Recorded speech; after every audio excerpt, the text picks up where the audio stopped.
because when it's cold, at least in the mid-Atlantic, my observation has been when it's cold, it's not usually humid.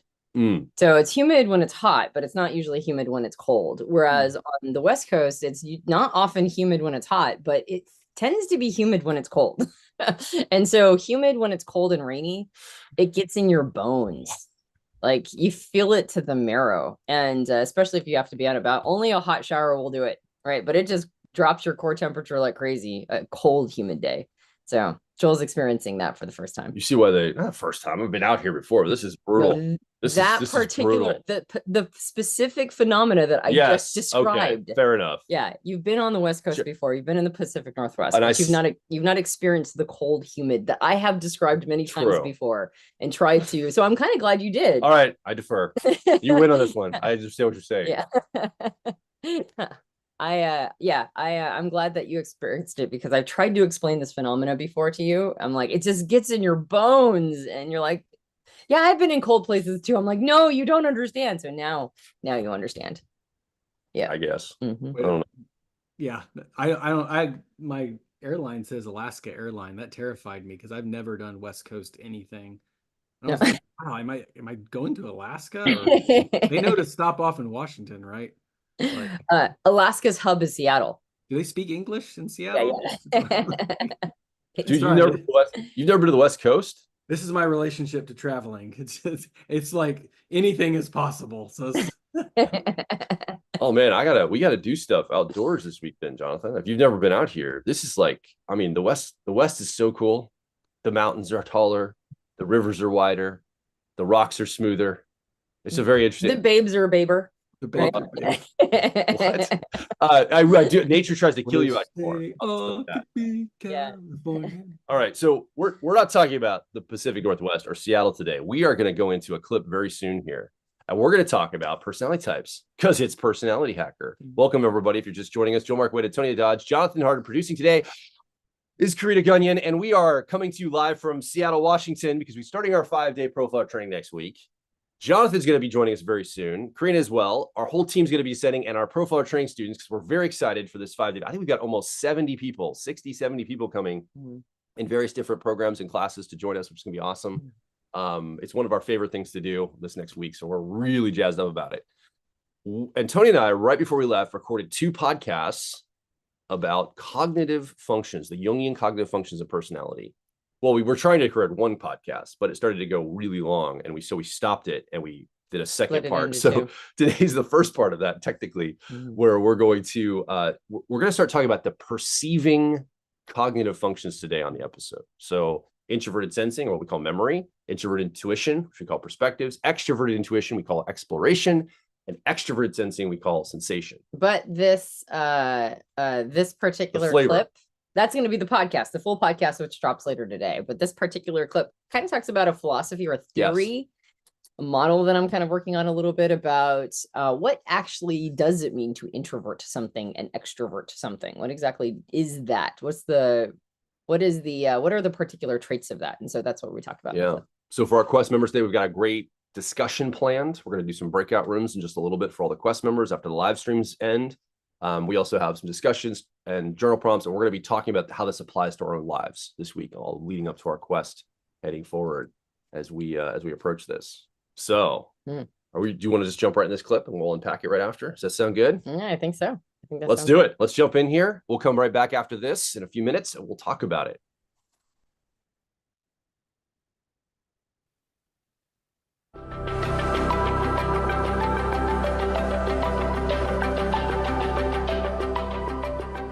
So here's the way that I've been seeing it lately. The extroverted expression of functions, it's about living them, right? When we extrovert something, we are interfacing with the outside world. And as soon as you start interfacing with the outside world, there's rules that we associate with the concept of living. So the rule is that now we're on a timeline, that we're now engaged with other people, that we are now being observed, that we're now responding to how we're being observed, right? That we're being influenced, that we're influencing others. That's what engagement is. And we can call that life, right? That's what living is. Living is interfacing on a timeline with other people influencing them, being influenced by them, and having an experience of this thing. So the premise of this concept is that all the extroverted functions are about living those functions out. Yeah. Whereas the introverted expression of these functions is about processing what has been lived. So the introverted version is the version that is held and contained within the self. It's the inside element of it. It's introverted. It's contained inside of yourself. And so because of that, well, what are you doing when you go inside? You're processing, you're thinking, you're feeling, you're imagining, you're ruminating. That's right. You're reminiscing. When you go inside, you're not actually living or interfacing with the outside world. And so it doesn't feel like there's as many rules, but you are doing a form of processing. You're kind of creating new neural pathways sometimes, or you're revisiting an old neural pathway. And you're doing a sense of like figuring out the implications or the meaning of what has been lived. Yeah. And immediately, just that idea of there's this inner space, and we're applying functions to them, these 4 introverted Jungian cognitive functions. But we could just say there's an inner space where I process what happens to me and my experiences. And there's an outer space where I have those experiences. That's what you're saying. There's these 2 ways of being. Right. Outer doing, inner processing, or inner being, right, in a way. And when you're on the inner space, again, I want to just make sure I understand what you're saying too, and stretch this and land this for somebody listening. You're basically saying, well, by definition, there's not an external reality you have to project onto your inner space. Meaning, inside of me, time doesn't actually exist. Things can be asynchronous. They can happen. In other words, I can be having multiple things happening at once within inside of me, because they don't have to happen on a timeline outside of me. They don't have to happen taking into factor things like the law of gravity or time itself or anything. Like anything inside of me is more seemingly malleable and free of any constraints. That's it. It seems that way when you start to talk about the inner space. You think, in your inner world, you can have any possibility at all. Yeah, it feels like there are fewer rules. And we did a podcast a while back, it's been a few years now, called Cognitive Functions in Time. Yeah. And we discussed that the introverted functions have a very different relationship to time, because time doesn't have to live inside of us. Yeah. In fact, we are time travelers when we go inside. We jump from the present to the past to the future within seconds. Right? Yes. And so there is no time inside of us except for whatever we imagine. So when you go inside, this concept of processing or collating doesn't live in this, or doesn't have the same rules as extroverting something, which forces us to interface with laws of nature, or laws of science. Well, and one could also argue, I mean, just again, first pass at this, that the only inner rules that we have are ones that are projected inwardly from the outer world. Mm-hmm. In other words, the only reason I would maybe be ruminating and reviewing my day and feel any pressure to stop doing that in the inner space is there's some outer requirement of me, like my kids need something, or you want to talk to me, or I'm tired, I got to get, well, maybe that's an internal thing, but something happens where I've got to do something in the outer world. So it disrupts my inner space. Otherwise, it could probably go on indefinitely in the inner space. Yeah, or rules that have been inferred. Yeah. Like I'm not allowed to think about certain things. Yeah. I might process a thought, I might process concepts, but I've put limitations on my ability to think about certain things because something in the outside world told me that those ideas are verboten. Yeah. So we might also introject rules and laws in our inner space. Right. But those are chosen. Like even if somebody told us to not do, not think about something in our inner space. Yes. We still allowed that to come through. We still we vetted that one as one that we're going to adopt. And so we still chose to absorb it. Even though it was implied from the outside world, we inferred it and then we took upon ourselves. So The only rules and laws that live in the inner space are the ones that we adopt. And I would say the final thing I'll say before we go to the next level is there are people that believe it is their job to introject those rules into you. Yeah. For example, I was raised in a religious paradigm that told me my inner thoughts and feelings were wrong and against God. And I had a problem that I had to fix within myself. I didn't necessarily feel that from within. That was told to me from the outside. Mm-hmm. We were in a family center here in town last week with our kids, doing family activities like, racquetball and weightlifting and swimming. It's a family center we go to for the gym and other activities. And there's a big poster on the wall about checking your inner bias as a human. We all have inner biases and prejudices, and we all have to check these inner biases, and you have them, and you got to put them in check. And I'm going, wow, that looks just like the religious days I grew up with. They're trying to project into me the bias that they think is a problem, and they're trying to put it onto me and say that I have it too, and I need to go on the hunt for it, just like the old sin in my life in the past. Mm-hmm. I'm going, that doesn't feel right to me. Like my inner space rejects this notion of the outer world trying to colonize me. Mm-hmm. Right? They tries to colonize my inner space. And I'm like, no, I don't think that's going to happen. Of course, I'm more innerly wired, right? As an introverted feeling authenticity person. Right. Anyway, that's an example of some of the, I would say, external world attempt to get into the inner space of a human. Yep. Yeah. There's plots of land in there, and people are always on a hunt for it. Yeah. What do they call it? Mental real estate. So there is mental real estate. And yes, other people are always trying to get in there and try to occupy our internal landscape. Yeah. That said, when we talk Screw about those guys. Yeah. Just kidding. I know there's need for it in some ways. Well, it's not just need. I would argue that while the inner space feels like a Wild West, where there are no outer rules that are imposed upon it, there is something to be said for having a disciplined inner terrain. So it's not that it shouldn't have rules. It's that when there are rules applied to our inner space, it is in our best interest to make sure that they are ours, right? That there are rules, that we're not handing that power over to other people willy-nilly. Yeah. So there is something to be said for the inner world being a world of processing, and that includes that includes which things are we going to process and which things are we not. And then when you look at it through the lens of functions, or cognitive functions and type, and how we all have preferred functions, it shows us which forms of processing that we take to, that we're skilled in, that we're going to be paying attention to more, and which forms of processing that is going to feel outside of our reach.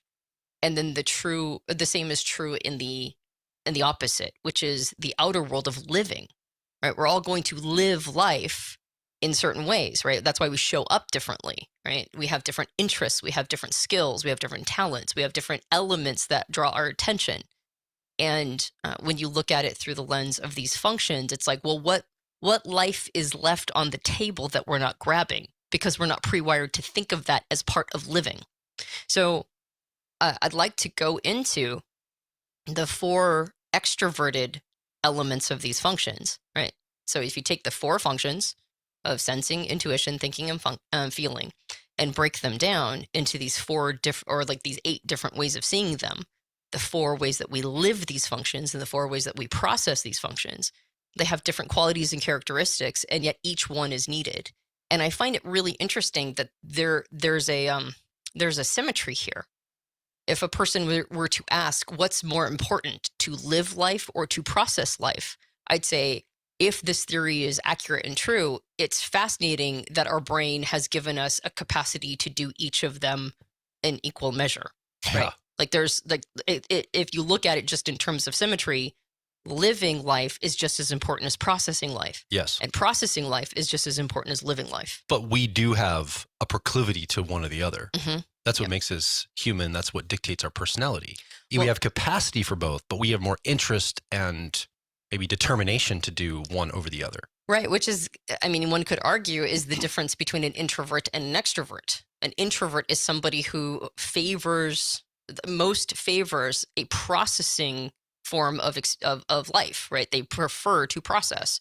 And an extrovert is somebody who prefers to live. And then if you look at it one layer further into the specific function, right? Because every personality type has what's called a dominant cognitive function, or we call it a driver in the car model.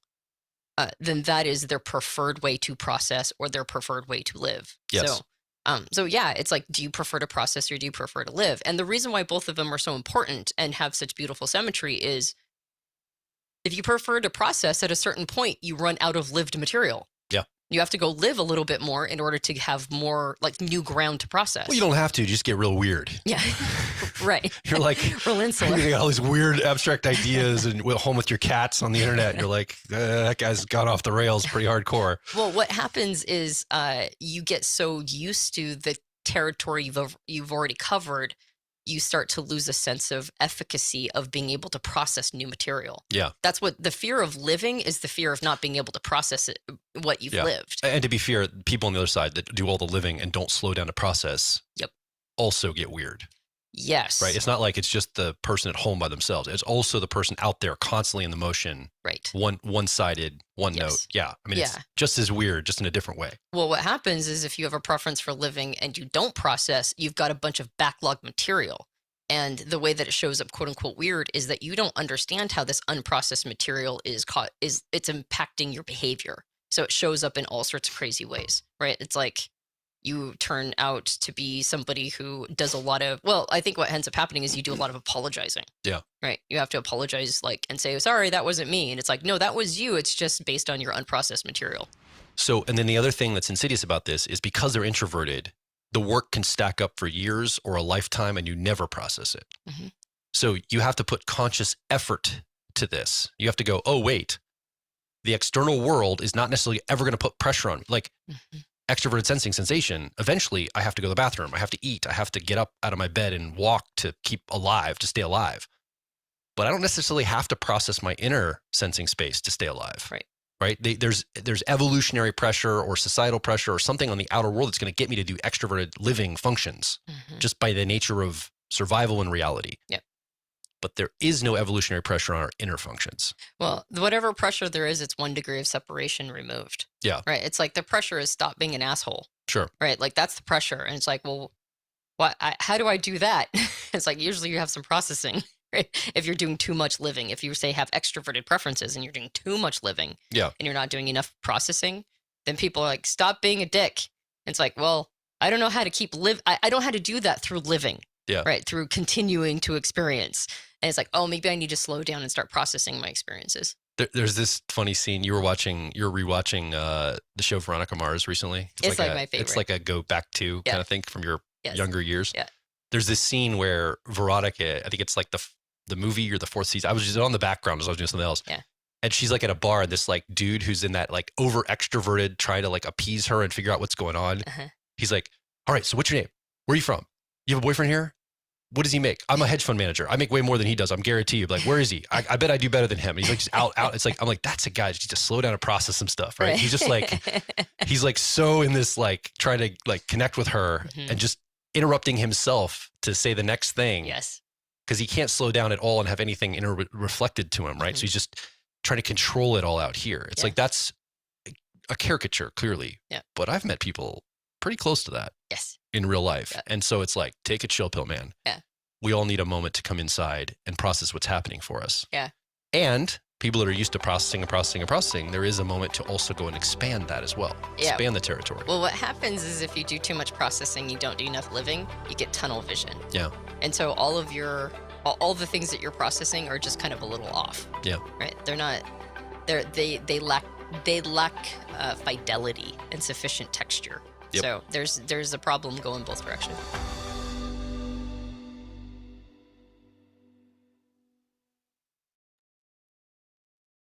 Welcome back, everyone, to Personality Hacker Plus here on the live stream. We're going to be ending that live stream soon to go into our membership group. We've got a bunch of members gathered right now to be able to talk a little about this.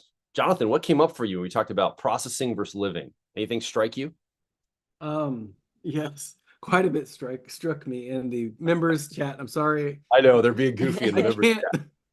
I mean, one way to derail me is that kind of humor. I will. Woo. Okay, but actually, no. I shouldn't put you on the spot then, since you're talking about donuts in the members chat, I think, or something. I saw some stuff fly by.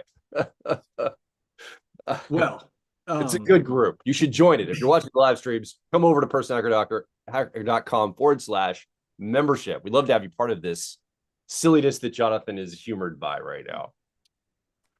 So I love, yeah, I love the word symmetry, and I love the back and forth. There's all kinds of patterns in nature of the ebb and the flow, the back and the forth, you can't breathe in without having to breathe out as well. So I'm very excited about this little bitty podcast series about favoring extroversion over introversion. It's kind of pushing aside all the stereotypes. I heard someone in the chat say like, "Oh, wait a second.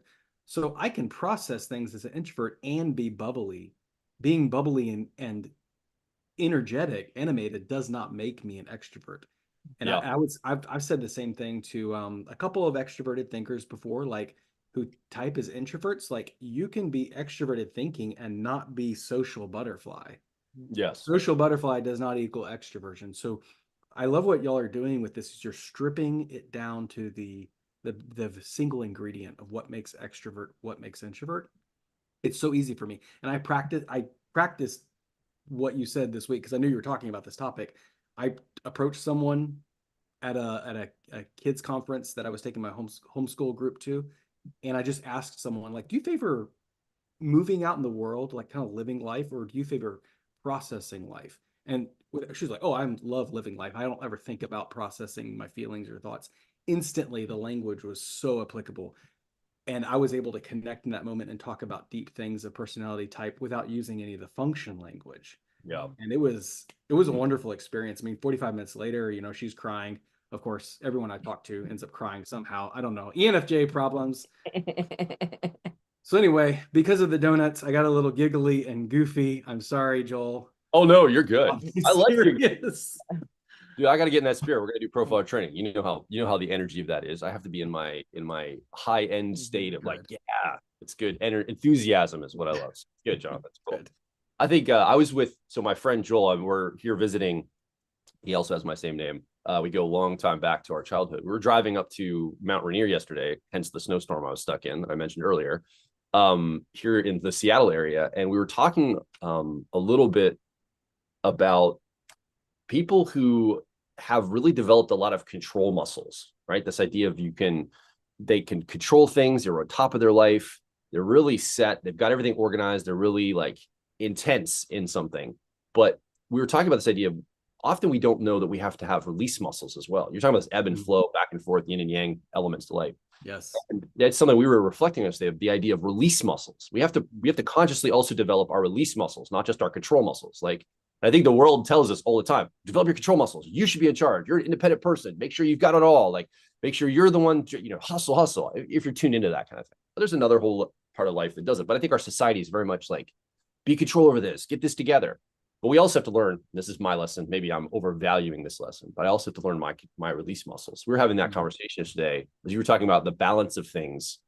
I think anything can become one note or one-sided, I think, in our lives. Introvert, extrovert, processing over living over processing, control over release over control, right? There's some people that just let everything, they have no sense of bringing it in. So I think that's really interesting to think in terms of there's always going to be a balance to both of these ideas. And I love that you started to apply language in a real way with people this week.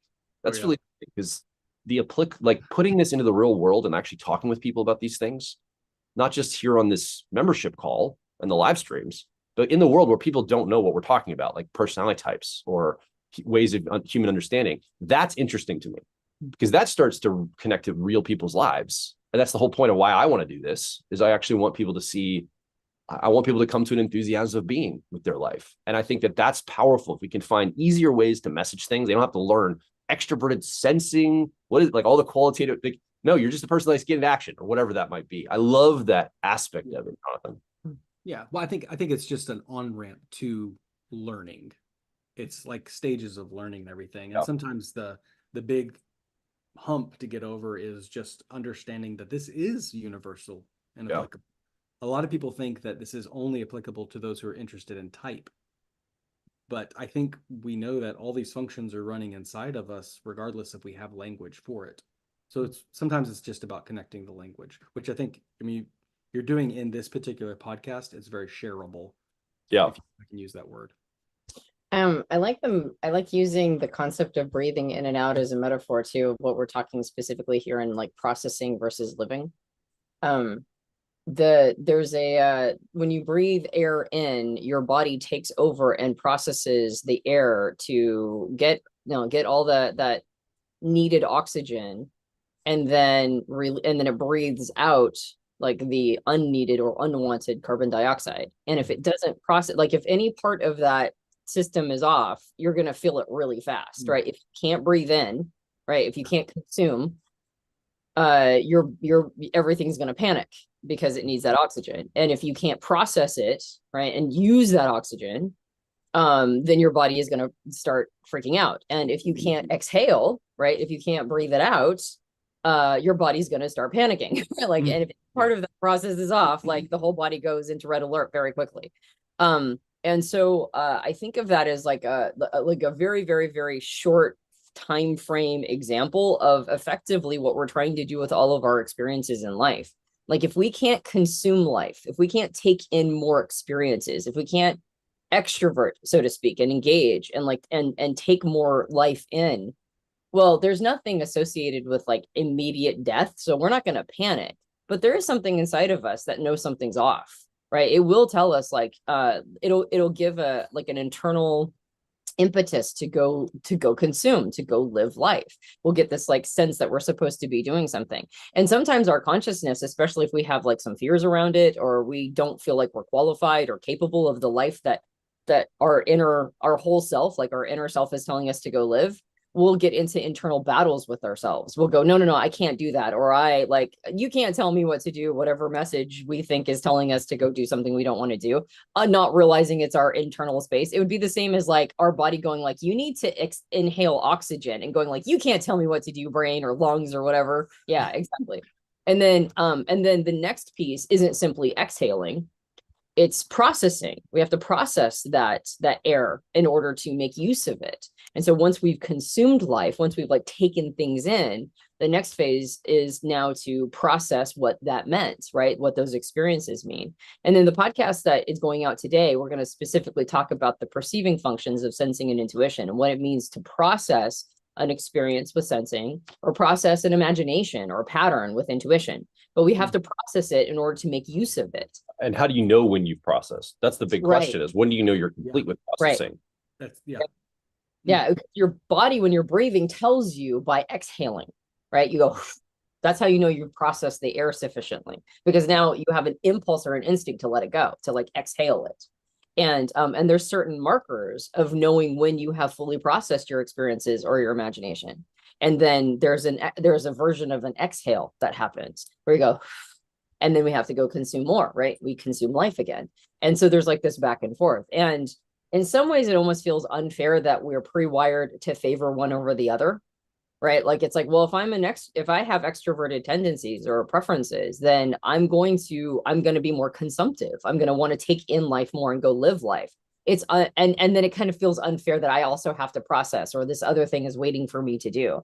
And then vice versa. For an introvert, if your preference is to process things, if that's your preferred, it almost feels unfair that you have to go like live life, like you have to go do stuff, especially if you don't feel ready for it or qualified for it.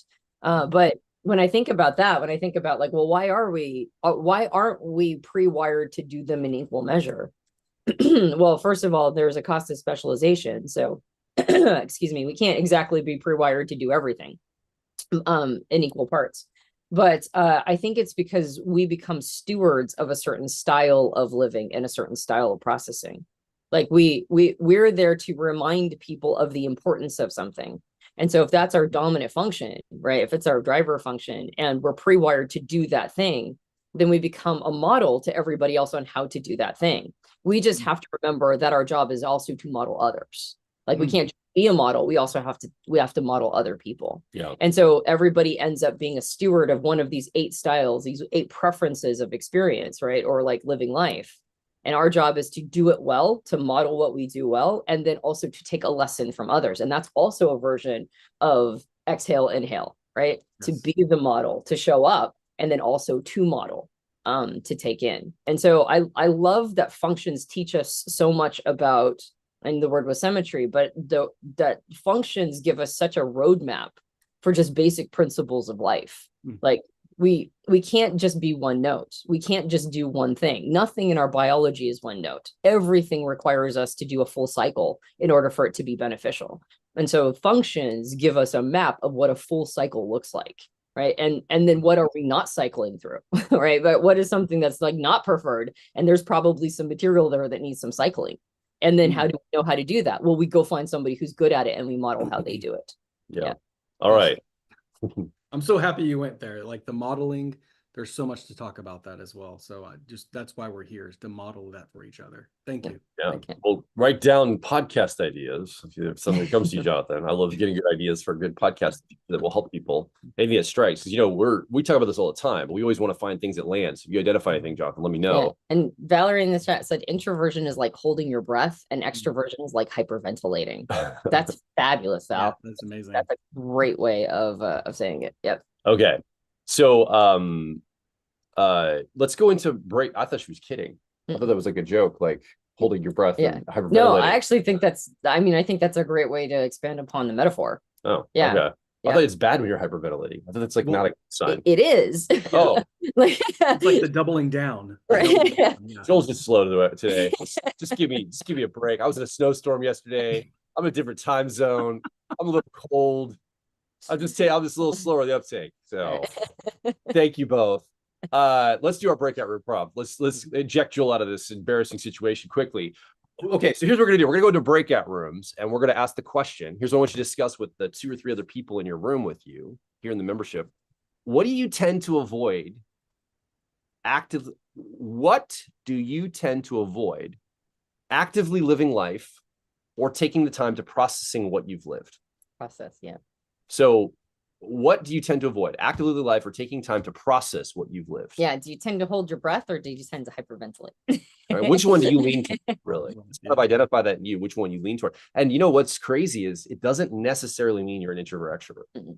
I think it will fall along those lines, but I don't think that it necessarily means that you are introvert or extrovert wired. It's just kind of what is your preference. I think it's mostly going to be that, but it'd be interesting to see somebody maybe that identifies a little bit differently. Maybe an introvert that just has some trauma that doesn't want to process tends to live a lot out here and won't slow down to go internal. Or that was insisted upon in their upbringing. Yeah, maybe they weren't allowed to. It's like bad and wrong to stop and process. You got to keep living. So tune into this in the breakout rooms and ask yourself, this question. And then we're going to come back to the main session here and talk a little bit about it. So we'll see you all in 12 minutes.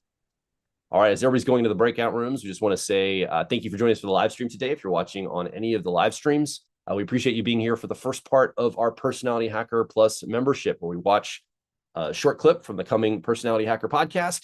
But then we end the live stream and we go into our actual membership call on Zoom, which is where we're broadcasting from, where we go into breakout rooms like you just saw me do, give a journal prompt into sending people into those where we can discuss that. We also have some, that's a discussion prompt. We also have a journal prompt later where people are going to do some self-reflection. And then we also give a quest, something to just go tune to this week, just to see how things are showing up in the real world around some of the concepts that we talk about. So those discussions are really, really powerful for people's lives. They start to attune ourselves to this more vivacious, lived experience of personality type, not just the theoretical, like a bunch of letters we throw around like they're tokens on a game board or a game piece, or a way to like be more superior to people because you know more. I mean, what's the use in all that? Don't we want to apply it to ourselves and create that enthusiasm of being, a joyfulness of life, a way of seeing ourselves in others that creates the compassion, the communication, the understanding? Like that, I think that's really a powerful framework. So you also heard us probably mention that we're going to our profiler training live event next week. It's a 5-day live event. We're gonna have a bonus day this year because Dr. Dario Nardi is our special guest. He's going to be one of the nights on Wednesday night. I think we're going to see. I don't think we've publicly said this yet, but I think Antonia and myself are going to be doing live. We're going to have our brains live scanned, I guess, EEG scans on the stage on Wednesday night during our profiler training in front of about 60, 70 people in the audience. Which I'm super curious about because we did this back in what, 2019, 2018? 2019, I think. 2019? Fall of 2019. Yeah, we in West Hollywood when we went to the studio. Right, we published a video on it. Yeah. And there have been so many life changes between then and now. And including, I would say that I found what could be called Dharma. Yeah. Between then and now, like I feel like I'm way more on life purpose. So I am super fascinated to see. I mean, I feel pretty good about my subtype. I'm fairly certain I'm a harmonizing subtype that also dips into normalizing, probably grew up more normalizing than anything. Yeah. But I'm fascinated to see the distinction and difference in the last 5 years of the comparing and contrasting. So I'm pretty excited. Yeah. So we're going to be doing that here in Seattle on Wednesday with Dr. Nardi. He's also going to be doing some active imagination one of the evenings, Jungian active imagination. But Sunday he's going to do a special presentation with us. So we're really excited about him as our guest this week. We also have, like I said, 60, 70 people coming. We've got a bunch of brand new profiler training students training to become personality profilers. So that's a group going. We also have Melissa Harris teaching our advanced profiling course. These are alumni who've gone through that first course, training even further to be personality profilers. And we really focus on the conversational elements of profiling. So we're not typing. We're not just looking at videos and determining type or talking about it on our side, one-sided. It's a two-way conversation where we actually train to meet with a client in a client setting where you actually have a dialogue, you have a methodology that you walk through to help them arrive at their best fit personality type, and also start to give them some things that they can do with that understanding. Like, how can you help them live better or understand themselves or grow themselves or get along in their relationships, find a career path, self-identity and worldview. These are all the things that we really focus on. And it's been an incredible program. We also have an advanced class where Dr. Nardi is teaching some students, practitioners of the EEG brain imaging, because we're going to start weaving some of that. It ties to the neurotransmitters and some hormones that determine subtype. You can also see them in the brain scans. We're looking to layer some of this together in a new discipline coming down the road, as well as coaching program. We have a coaching program. Gary Williams is teaching our personality coaching program, which is taking the frameworks of understanding, using basically the CAR model from the personality owner's manuals. If you have a client or somebody you're working with and you would like to have more information in a coaching format to help them actually make real changes in their life, not just understand who they are, how they're wired, make changes, we also have that program coming this week. So we're really excited about this because we feel like these different programs running, people training in a very professional setting, taking it serious. I'm reading the book by Stephen Pressfield right now, Turning Pro. I've read it years ago, but he talks about this idea that typically in the world, we have these frameworks of lack of education or illness. Like something's wrong. Either you don't understand something or you're sick. That's one framework the world has. And we have to either educate or heal you from what's going on. Like that's kind of the dichotomy that we see. There's another one where it's moral, right? You're wrong, sinful, bad. Something's wrong with you. You're corrupt. You've got to become pure and overcome that. And Stephen Pressfield starts his book off and says, you know, I have a third option for people. I have a bifurcation or a difference between amateur and professional. And by the way, amateur doesn't mean sloppy or don't know what you're doing. Amateur just means you do something for the love of it. But he talks about this idea of turning pro, turning professional, turning to take our lives more serious in a way of what we're here to build skill around. And so I think that profiler training takes this idea of personality types, all these letters and everything, and it gives a codified methodology and a framework to turn pro in your life. So I think that if you're ready on your journey of understanding personality type, to turn pro, to start tuning this into something that's applicable, you can build a career around it or apply it in some way, weave it into the career you're already living. This is for you. And we'd like to invite you. We're going to be opening up enrollment in June for the same program, Profiler Training. We have a live event coming in November. So about 6 months. It's about a 6-month program, digital coursework leading up to a live event. We would love for you to become a personality profiler and be able to dive into this world and turn pro around this subject that you probably love a lot if you're watching this. After you introduce that idea of amateur versus professional from Stephen Pressfield's book, I did the thing I always do, which is go look up the etymology of both those words, right, to kind of get a better sense of what the distinction is. And amateur comes from the word amor, which means love. So an amateur, like the point of origin for the word meant to love something or to be in love with this thing, this idea or this activity. And you can see that amateurs are people who pour a lot of love into what they're doing. Professional came from the word profess, which means to make a vow. And so what you're doing is you're vowing a commitment to something. So we always think of the difference between amateur and professional as whether or not you're getting paid to do something. And I think this comes from athletes, right? Like you have to be an amateur status. You have to be in love status in order to qualify for certain, championships or, like to be able to compete. And you have to actually take yourself out of professional status and with some of those in order to get into competitions. And so they determine the difference between amateur and professional is, are you being paid to do this? And so I think that's what we get in our heads, is that a professional is somebody who's like getting paid actively to do a thing. But really, it's a professional is somebody who has vowed something. They've vowed and committed to a standard. And so turning pro isn't simply getting paid, although that happens a lot, because if you're vowing and committing to become like to hold a certain standard, oftentimes the best way to do that is to also exchange resource for that, or exchange value.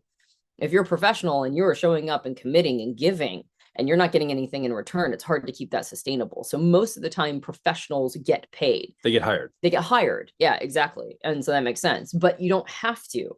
Really, to turn pro means you are committing to hold yourself to a certain standard, which you don't have to do when you're just simply in love with something. When you're in love with it, you can play with it.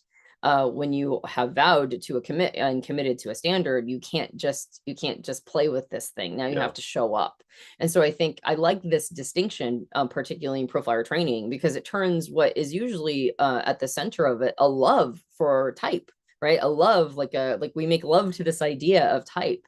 But it's hard to know what the standards are. And profiler training creates a certain set of standards so that you can go from something that you just like doing, you just love doing, to making a commitment to hold yourself to a certain standard in your relationship to the system. Yeah. And so because of that, because you have a standard, it's much easier to turn it into something professional, like to in the modern vernacular, to get paid for it, or to weave it into your current vocation. We have a lot of therapists that come through profiler training. We have a lot of coaches that come through profiler training, HR representatives. We've had crisis negotiators. We've got people who weave it into their current profession to increase the standard of what they're already doing.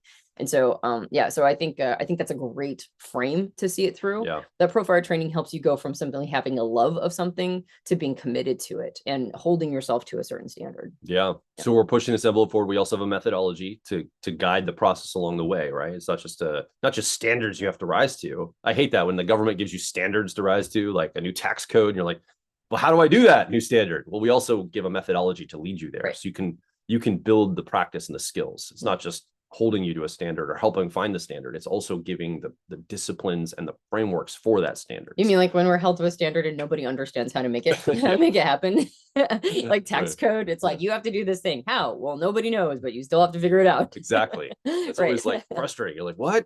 So there is a methodology and a whole process for this. Right. We help you every step of the way. So love for you to be part of this next program. We're going to be open, like I said, enrollment in June, very soon. You can get into talking with somebody now. If you head over to profilertraining.com, there's a place there where you learn more about the program, and you can book a 20-minute discovery call, usually with Jonathan, Karina, Jess on our team, one of our team members. Just talk about, is this something that would be a fit for you? Like, right. It's like, hey, is this kind of in alignment with what I'm looking for in my professional development, my personality type development, anything like that? Love to have you do that. So profilertraining.com is the website to go to learn more information, and hopefully we'll see. I know they're coming back right now. Yeah. Hopefully we'll see you in the next profiler training class. I would love to meet you in person and see you there. That'd be awesome. Okay. Right. We got to get back to our Quest members. We do. So we're going to end this live stream. Thanks so much for joining us. Joel, Mark, Witt, Antonia, Dodge. We will talk to you on the next Personality Hacker Plus membership. Actually, next week, I think we're going to be broadcasting live from the profiler training room. I don't know how many people will be gathered there because it's the bonus day to start off the day, but definitely myself and Antonia, Jonathan will be there. Karina producing. We'll see you then. Talk next week. Peace.